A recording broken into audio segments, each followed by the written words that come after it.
Supreme court advocates के बारे में। एक एक्ट है एडवोकेट्स एक्ट 1961, एडवोकेट्स से रिलेटेड जो भी रूल्स एंड रेगुलेशंस हैं उनसे डील करता है एडवोकेट्स एक्ट 1961।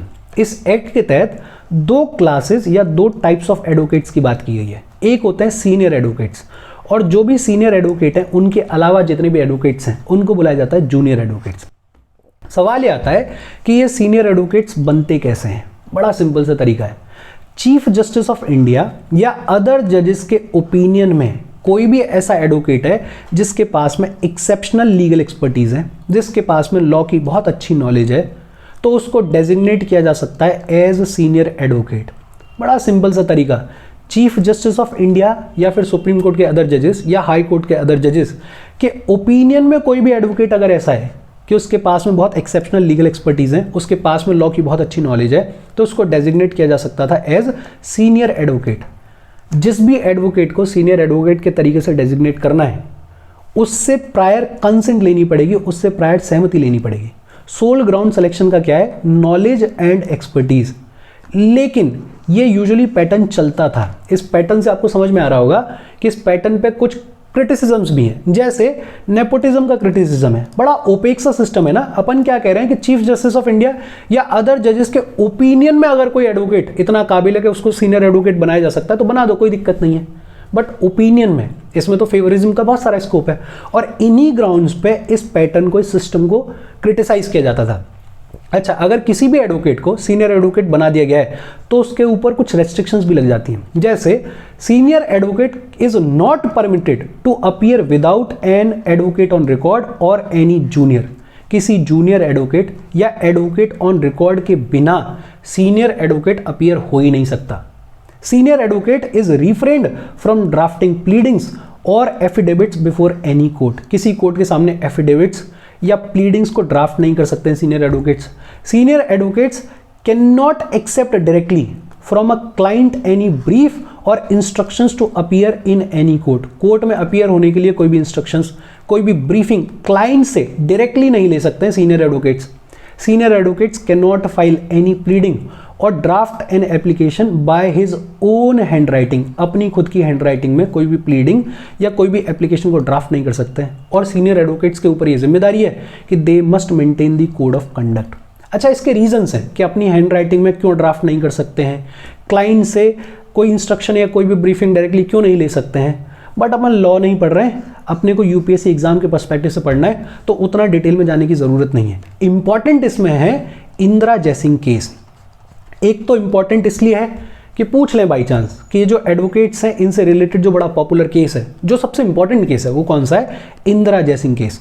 ये केस, इंदिरा जयसिंह खुद एक सीनियर एडवोकेट है। 2015 में ये कोर्ट के पास पहुंची और इन्होंने बोला कि ये जो सीनियर एडवोकेट डेजिग्नेट करने का तरीका है ये बड़ा ओपेक है, इसमें फेवरिज्म के चांसेस हैं, इसमें नेपोटिज्म के चांसेस हैं।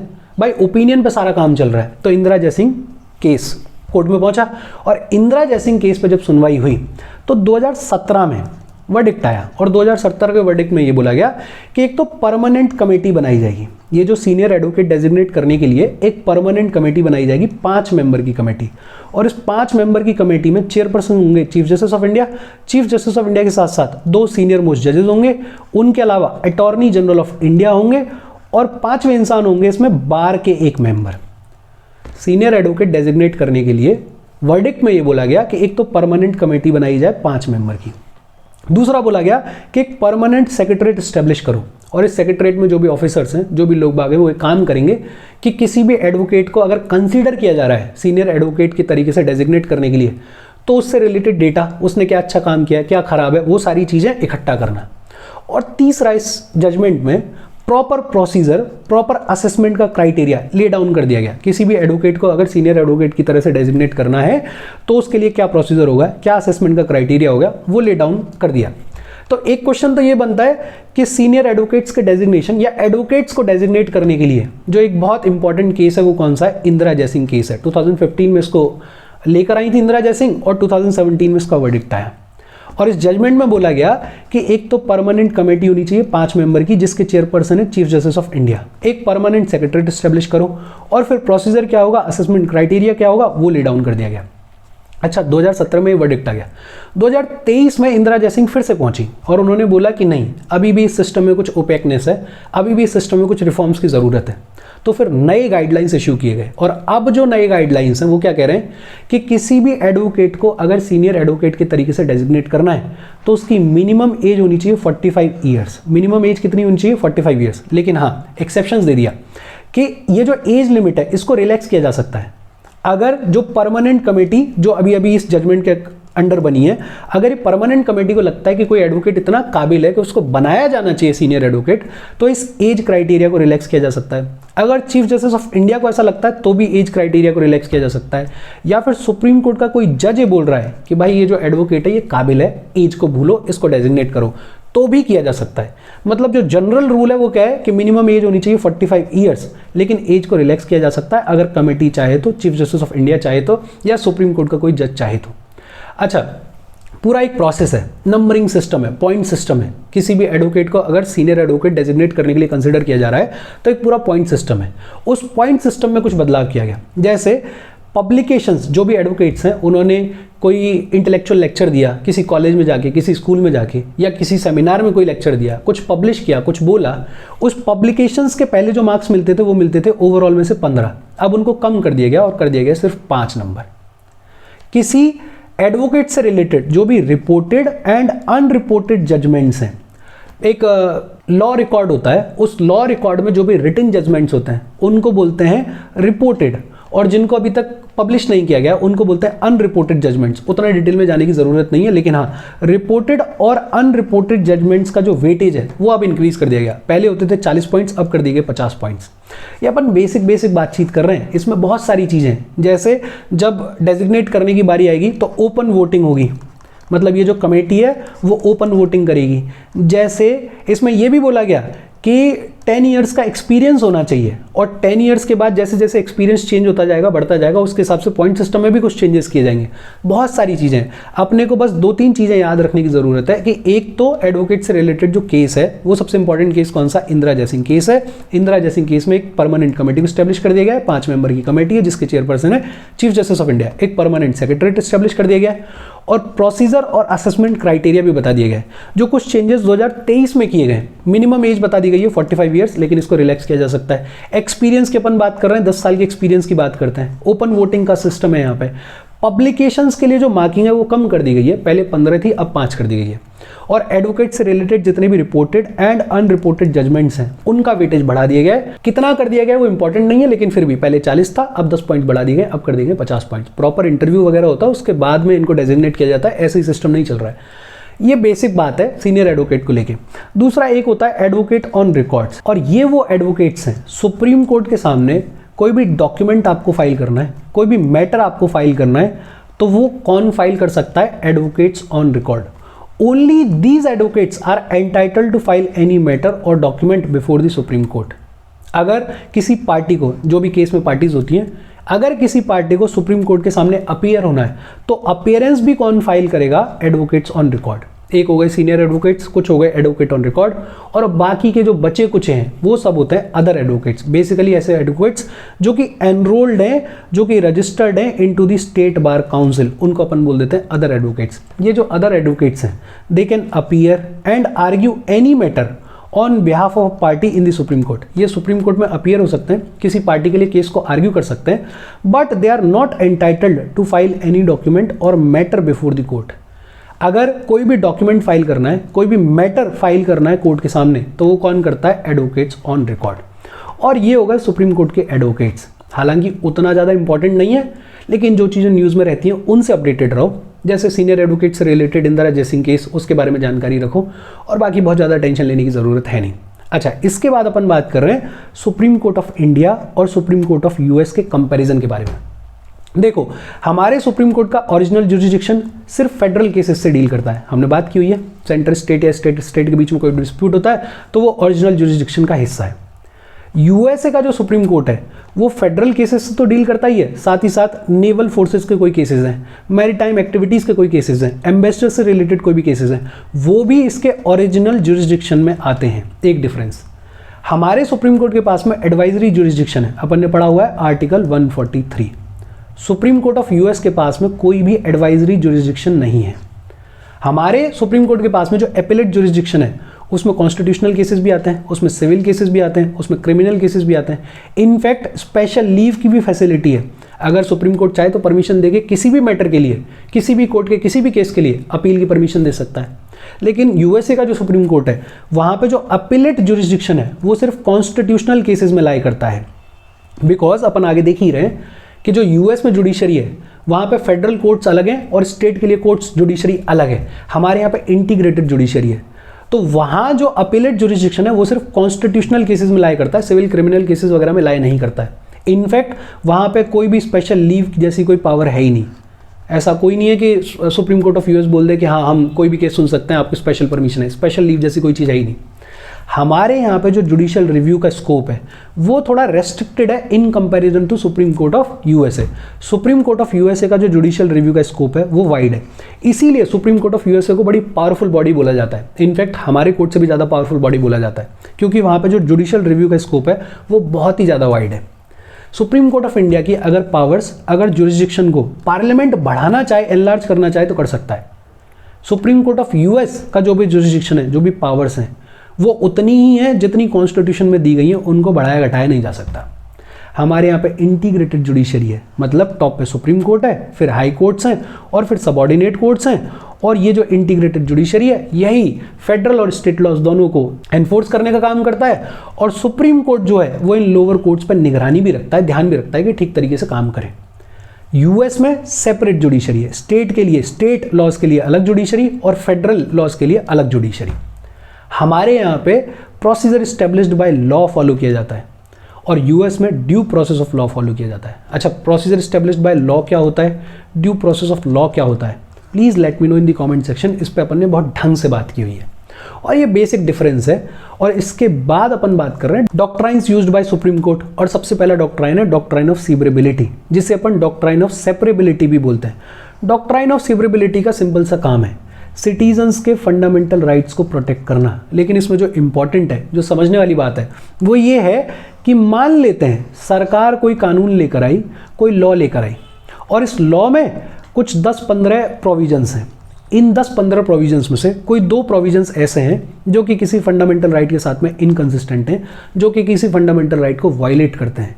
तो डॉक्ट्राइन ऑफ सीवरेबिलिटी बड़ा सिंपल ये कहता है कि इस कानून के सिर्फ उन 2 प्रोविजंस को या सिर्फ उस हिस्से को जो कि किसी फंडामेंटल राइट के साथ में इनकंसिस्टेंट है, सिर्फ उस हिस्से को अनकॉन्स्टिट्यूशनल डिक्लेयर किया जाएगा, सिर्फ उस हिस्से को इनवैलिड डिक्लेयर किया जाएगा, पूरे के पूरे लॉ को नहीं। लॉ का बाकी का जो हिस्सा है वो ज्यों का त्यों लागू होगा। जो हिस्सा किसी फंडामेंटल राइट के साथ में इनकंसिस्टेंट है उसको इनवैलिड डिक्लेयर कर दिया जाएगा। Only those provisions which are inconsistent with the fundamental rights are declared invalid, not the whole law। और इसे बोलते हैं डॉक्ट्राइन ऑफ सीवरेबिलिटी। दूसरा है डॉक्ट्राइन ऑफ इक्लिप्स। एक चीज तो ये कि ये प्री कॉन्स्टिट्यूशनल लॉज या एक्ट्स पे लागू होता है, मतलब संविधान के लागू होने से पहले जो लॉज बने थे, जो एक्ट्स बने थे, उन पे लागू होता है। और ये अप्लाइज व्हेन एनी लॉ और act violets the fundamental right. अगर कोई भी प्री कॉन्स्टिट्यूशनल लॉ, कोई भी प्री कॉन्स्टिट्यूशनल एक्ट अगर फंडामेंटल राइट को वायलेट करता है तो डॉक्ट्राइन ऑफ इक्लिप्स लागू हो जाता है। और क्या कहता है, बड़ा सिंपल, कोई भी लॉ है जो कि प्री कॉन्स्टिट्यूशनल है, मतलब संविधान के लागू होने से पहले बनाया गया, कोई भी एक्ट है जो कि संविधान के लागू होने से पहले बनाया गया, अगर वो लॉ किसी फंडामेंटल राइट के साथ में इनकंसिस्टेंट है, उसको वायलेट करता है, तो ये लॉ वाइड डिक्लेयर नहीं किया जाएगा, इसको खारिज डिक्लेयर नहीं किया जाएगा, ये सिंपली अनएनफोर्सेबल हो जाएगा। मतलब कानून की किताबों में रहेगा लेकिन एनफोर्स्ड नहीं रहेगा, वाइड डिक्लेयर नहीं किया गया है, अनएनफोर्सेबल हो गया है। अब कल को हम फंडामेंटल राइट्स में कुछ अमेंडमेंट्स करें और कुछ ऐसा अमेंडमेंट कर दिया गया है जिसकी वजह से कल तक ये लॉ जिस फंडामेंटल राइट को वायलेट करता था अब उसको वायलेट नहीं करता है, तो ये जो लॉ है ये ऑटोमेटिकली खुद व खुद एनफोर्स हो जाएगा, लागू हो जाएगा। In such a case fundamental rights overshadow the law or the act and makes it unenforceable but not void. They can be reinforced, automatically reinforce हो जाएंगे if the restrictions posed by the fundamental rights are removed. कल को अगर fundamental rights में आपने कुछ ऐसा बदलाव कर दिया जिसकी वजह से ये लॉ जिस फंडामेंटल राइट को वायलेट कर रहा है अब वो वायलेट नहीं हो रहा है, तो ये लॉ ऑटोमेटिकली एनफोर्स हो जाएगा, री एनफोर्स हो जाएगा। अच्छा, it is only for citizens, मतलब ये सिर्फ सिटीजन्स के लिए डोरमेंट स्टेट में जाता है, ये सिर्फ सिटीजन्स के लिए अनएनफोर्सेबल होता है, क्योंकि जो फंडामेंटल राइट्स हैं वो सिर्फ सिटीजन्स के लिए अवेलेबल हैं। बाकी जो नॉन सिटीजन्स हैं उन पे ये जो लॉ है ये लागू होगा, कानून में बना रहेगा, कोई दिक्कत वाली बात नहीं है। डॉक्ट्राइन ऑफ सीवरेबिलिटी का सिंपल सा मतलब कि कोई भी लॉ ऐसा है जो किसी फंडामेंटल राइट को वायलेट करता है तो उस लॉ के सिर्फ उस प्रोविजन को इनवैलिड डिक्लेयर किया जाएगा जो कि फंडामेंटल राइट के साथ में इनकंसिस्टेंट है। और डॉक्ट्राइन ऑफ इक्लिप्स, एक बात तो ये कि प्री कॉन्स्टिट्यूशनल लॉ या एक्ट पे लागू होता है। अगर कोई प्री कॉन्स्टिट्यूशनल लॉ, कोई प्री कॉन्स्टिट्यूशनल एक्ट किसी फंडामेंटल राइट को वायलेट करता है तो वो वॉइड डिक्लेयर नहीं होगा, वो खारिज नहीं होगा, वो अनएनफोर्सेबल हो जाएगा, फोर्स में नहीं रहेगा। कल को अगर हम फंडामेंटल राइट्स में कुछ ऐसा बदलाव कर दें जिसकी वजह से वो लॉ अब इनकंसिस्टेंट नहीं है फंडामेंटल राइट्स के साथ में, तो वो लॉ ऑटोमेटिकली एनफोर्स हो जाएगा, फोर्स में आ जाएगा। ये दो डॉक्ट्राइन। तीसरा है डॉक्ट्राइन ऑफ कलरेबल लेजिस्लेशन, इसको अपन फ्रॉड ऑन द कॉन्स्टिट्यूशन भी बुलाते हैं। और डॉक्ट्राइन ऑफ कलरेबल लेजिस्लेशन कब लागू होता है? फॉर एग्जाम्पल, लेजिस्लेचर ने किसी ऐसे सब्जेक्ट पे कानून बना दिया है जिस पे वो डायरेक्टली कानून बनाने के लिए एलिजिबल नहीं है, जिस पे डायरेक्टली कानून नहीं बना सकती है, लेकिन कोई इनडायरेक्ट मेथड यूज किया है और उस इनडायरेक्ट मेथड के थ्रू किसी ऐसे सब्जेक्ट पे कानून बना दिया है जिस पे डायरेक्टली नहीं बना सकती है, तो प्लेस में आ जाता है doctrine of colourable legislation. It comes into play when a legislature does not possess the power to make a law upon a particular subject but indirectly makes one। इसको एग्जाम्पल से समझ लेते हैं। फॉर एग्जाम्पल, सेंटर ने union list के किसी subject पे कोई कानून बनाया, लेकिन इस कानून में कोई एक लाइन ऐसी लिख दी जो कि किसी स्टेट लिस्ट के सब्जेक्ट से डील करता है। मतलब स्टेट लिस्ट के किसी भी मैटर पे सेंटर कानून नहीं बना सकता था, और सेंटर ने जो एक्चुअल कानून बनाया है वो बनाया भी यूनियन लिस्ट के सब्जेक्ट पे, लेकिन उस कानून में कोई एक लाइन ऐसी लिख दी है जो कि किसी स्टेट लिस्ट के मैटर से डील करता है। मतलब इनडायरेक्टली आपने किसी ऐसे सब्जेक्ट पे कानून बना दिया जिस पे कानून बनाने की आपकी पावर नहीं थी, तो प्लेस में आ जाएगा डॉक्ट्राइन ऑफ कलरेबल लेजिस्लेशन। इसके अलावा doctrine of pith and substance, और ये बड़ा सिंपल है। मान लेते हैं सेंटर ने किसी सब्जेक्ट पे कोई कानून बनाया, किसी सब्जेक्ट पे कोई लॉ बनाया, लेकिन अब ये सवाल खड़ा हो गया कि ये जो लॉ बनाया गया है ये एग्जैक्टली सब्जेक्ट के अंडर आता भी है या नहीं आता है। तो फिर कोर्ट क्या करता है? कोर्ट ये भूल जाता है कि सब्जेक्ट क्या है। कोर्ट ये देखता है कि उस लॉ में जो मैटर लिखा हुआ है, जो बातचीत की गई है, वो इस सब्जेक्ट से डील करती है नहीं करती है। It is usually applied where the question arises of determining whether a particular law relates to a particular subject. The court looks to the substance of the matter. फिर कोर्ट ये नहीं देख रहा कि सब्जेक्ट से रिलेटेड है या नहीं लॉ, फिर ये देख रहा है कि उस लॉ में जो मैटर लिखा गया है वो सब्जेक्ट से रिलेटेड है या नहीं है। ये होता है doctrine of pith and substance. Doctrine of basic structure, इसके बारे में अपन ने खूब बात की हुई है। केशवानंद भारती केस में इसकी फाउंडेशन रखी गई। अगर कोई भी ऐसा अमेंडमेंट, कोई भी ऐसा चेंज किया जाता है जो कि बेसिक स्ट्रक्चर, कॉन्स्टिट्यूशन के बेसिक स्ट्रक्चर को डैमेज करता है, डिस्ट्रॉय करता है, तो उसको अनकॉन्स्टिट्यूशनल, उसको इनवैलिड डिक्लेयर कर दिया जाएगा। और लास्ट है डॉक्ट्राइन ऑफ वीवर। वीवर का बड़ा सिंपल सा मतलब है, देखो 3 टाइप के राइट्स होते हैं। एक होता है फंडामेंटल राइट्स, एक होते हैं स्टैट्यूटरी राइट्स, और एक होता है कॉन्ट्रेक्चुअल राइट्स। वेवर का मतलब ये है कि मान लेते हैं कि इन्हीं 2 पार्टीज के बीच में कोई कॉन्ट्रैक्ट साइन हुआ, ए और बी के बीच में कोई कॉन्ट्रैक्ट साइन हुआ, और बी ने कॉन्ट्रैक्ट की कुछ कंडीशंस को वायलेट कर दिया। ए अगर चाहे तो कोर्ट को अप्रोच कर सकता है। दूसरा ऑप्शन ए के पास में ये भी है कि ए बोले कि नहीं, मुझे कोई फर्क नहीं पड़ता, इसने वायलेट कर दिया, मैं इसको माफ कर रहा हूं। मतलब एक तरीके से ए ने अपने राइट्स को क्या कर दिया? वेव ऑफ कर दिया। इसको बोलते हैं डॉक्ट्राइन ऑफ वेवियर। लेकिन एक चीज ध्यान रखी जाए कि फंडामेंटल राइट्स के केसेस में डॉक्ट्राइन ऑफ वेवियर लागू नहीं होता। कोई भी सिटीजन ये नहीं बोल सकता कि मैं अपने फंडामेंटल राइट्स को वेव कर रहा हूं, वो नहीं किया जा सकता। ये जो डॉक्ट्राइन ऑफ वेवियर है ये लागू कब होता है? स्टैट्यूटरी या फिर कॉन्ट्रेक्चुअल राइट्स में। और ये जो डॉक्ट्राइंस हैं, इसके अलावा भी बहुत सारे डॉक्ट्राइंस हैं। इन डॉक्ट्राइंस को भी अपन ने बहुत बेसिक लैंग्वेज में समझा है, शायद जितना एग्जाम के लिए जरूरी है उतना अपन ने समझ लिया है। अगर कभी कोई डॉक्ट्राइन बहुत ज़्यादा न्यूज़ में रहता है तो उसके बारे में अच्छे से पढ़ना, बाकी तो काम चल जाएगा। कोई डाउट हो प्लीज़ कमेंट। सुप्रीम कोर्ट खत्म हो गया है। Thank you very much.